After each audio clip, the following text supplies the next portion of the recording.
ગુજરાતના જાણીતા પર્યાવરણવિદ અને ઉદ્યોગપતિ વિરલ દેસાઈને રાષ્ટ્રીય ઉર્જા સંરક્ષણ પુરસ્કારથી સન્માનિત કરાયા। દિલ્હીના વિજ્ઞાન ભવન ખાતે રાષ્ટ્રપતિના હસ્તે તેમને સન્માનિત કરાયા। ઉર્જા સંરક્ષણ અને પર્યાવરણ સુરક્ષામાં અસાધારણ યોગદાન બદલ તેમનો સતત ત્રીજો ગોલ્ડન ટ્રોફી અને કુલ છઠ્ઠો રાષ્ટ્રીય પુરસ્કાર છે। વિરલ દેસાઈ ગ્રીનમેન તરીકે જાણીતા છે। તેમની કંપનીએ ઉર્જા કાર્યક્ષમતા અને સંરક્ષણ માટે અદ્યતન પદ્ધતિ અપનાવવા બદલ રાષ્ટ્રીય સ્તરે માન્યતા મેળવી છે। પુરસ્કાર માટે દેશની અગ્રણી ટેક્સટાઇલ કંપનીઓ સાથે સફળતાપૂર્વક સ્પર્ધા કરી હતી। સહિત ગુજરાતભરના કેન્સર દર્દીઓ માટે મહત્વના સમાચાર સામે આવ્યા। ખોડલધામ ટ્રસ્ટ દ્વારા નિર્માણ પામી રહેલી કેન્સર હોસ્પિટલનું નિર્માણ કાર્ય ટૂંક સમયમાં શરૂ થવા જઈ રહ્યું છે। રાજકોટ શહેરથી માત્ર 24 કિલોમીટર દૂર આવેલા ખીરસરા નજીકના 220 બેડની વર્લ્ડ ક્લાસ હોસ્પિટલ આગામી 3 વર્ષમાં સંપૂર્ણ રીતે કાર્યરત થઈ જશે। જે બાબતનો માસ્ટર પ્લાન તૈયાર થઈ જતા ઉદ્યોગપતિઓની હાજરીમાં તે બાબતની માહિતી આપવામાં આવી હતી। આ હોસ્પિટલનું નિર્માણ પદ્મશ્રી ડોક્ટર રાજેન્દ્ર બળવેના માર્ગદર્શન હેઠળ કરવામાં આવી રહ્યું છે। અહીં કેન્સર સંબંધિત તમામ નિદાન, સારવાર અને અનુસંધાન સુવિધાઓ એક જ સ્થળે ઉપલબ્ધ રહેશે। આ લગભગ 43 એકરની જગ્યામાં પહેલો ફેઝ 33 એકરમાં શેપ લેવાનો છે। 220 બેડની હોસ્પિટલમાં તમામ સુવિધાઓ ઉપલબ્ધ હશે, જેમ કે ઓપરેશન થિયેટર, પેટ scan, CT scan, MRI, radiotherapy, chemotherapy અને વિવિધ પ્રકારના ઓપરેશન્સ। આ બધું મળતા આખી હોસ્પિટલ લગભગ 4 लाख स्क्वायर फीटनी थवा जा रही है। सौराष्ट्र में जितने भी कैंसर रोगी हैं उनकी तो ट्रीटमेंट जरूर हो सकती है।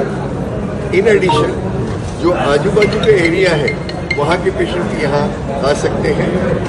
2 वजह से, एक तो स्टेट ऑफ आर्ट इंफ्रास्ट्रक्चर रहेगा। इंफ्रास्ट्रक्चर जो टाटा हॉस्पिटल में है उसी तरीके का इंफ्रास्ट्रक्चर यहाँ होगा, तो ट्रीटमेंट यहाँ ऐसी मिलेगी जो વર્લ્ડ ક્લાસ ટ્રીટમેન્ટ હોगी। મળી હતી જેમાં ધારાસભ્ય ચૈતર વસાવાએ વિવિધ લોક પ્રશ્નો ઉઠાવ્યા હતા।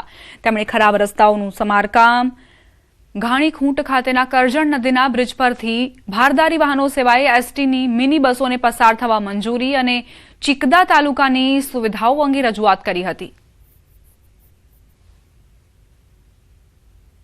રોજગારીનું કામ તાત્કાલિક ધોરણે ચાલુ કરવામાં આવે એવી અમે માંગ મૂકી છે। જે 5000 થી પણ વધારે નર્મદા જિલ્લાના વન અધિકાર અધિનિયમના દાવાઓ પેન્ડિંગ છે એને તાત્કાલિક 1 મંથની અંદર એની મીટિંગ મળીને એની બહાલી આપવામાં આવે એની પણ અમે માંગ કરી છે।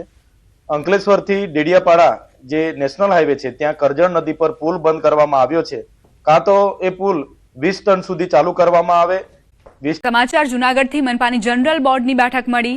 ઘાસચારાના ટેન્ડરમાં ભ્રષ્ટાચારનો આરોપ, વર્ગ 3 અને 4ના કર્મચારીના પગાર વધારાને મંજૂરી। વિવિધ મુદ્દાઓને લઈ બેઠકમાં આરોપ પ્રત્યારોપનો દોર પણ જોવા મળ્યો છે। મનપાની જનરલ બોર્ડની બેઠક મળી।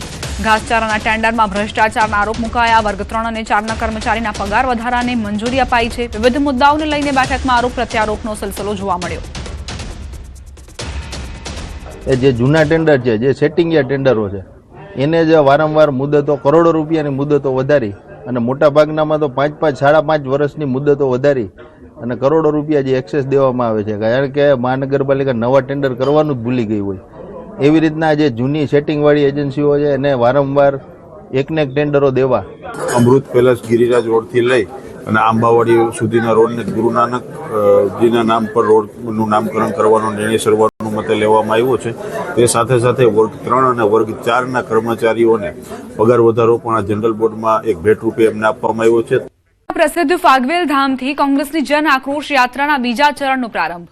ભાથીજી મહારાજના મંદિરે શાસ્ત્રોક્ત વિધિ મુજબ ધ્વજારોહણ કર્યા બાદ વિશાળ જનસંમેલન યોજાયું, જેમાં પ્રદેશ પ્રમુખ અમિત ચાવડા, બનાસકાંઠાના સાંસદ ગેનીબેન ઠાકોર સહિતના પક્ષના ઉચ્ચ નેતાઓ, સ્થાનિક આગેવાનો અને મોટી સંખ્યામાં કાર્યકરો ઉપસ્થિત રહ્યા। પ્રદેશ પ્રમુખ અમિત ચાવડાએ ભાજપની ડબલ એન્જિન સરકારને લઈ શાબ્દિક પ્રહાર કર્યા હતા। તો આ મહાસંમેલન પૂર્ણ થયા બાદ જન આક્રોશ યાત્રા ડાકોર રવાના થઈ, જ્યાં ભગવાન રણછોડરાયના મંદિરે ધ્વજારોહણ કર્યા બાદ વિશાળ જનમેદનીને સંબોધવામાં આવશે। આ યાત્રા થકી આગામી દિવસોમાં મધ્ય ગુજરાતના વિવિધ વિસ્તારોમાં ફરીને જનમત મેળવવાનું કામ કરશે। ભાજપની સરકાર પાસે બજેટ છે, પણ ખેડૂતોના દેવા માફ કરવાની વાત તો જવા દો.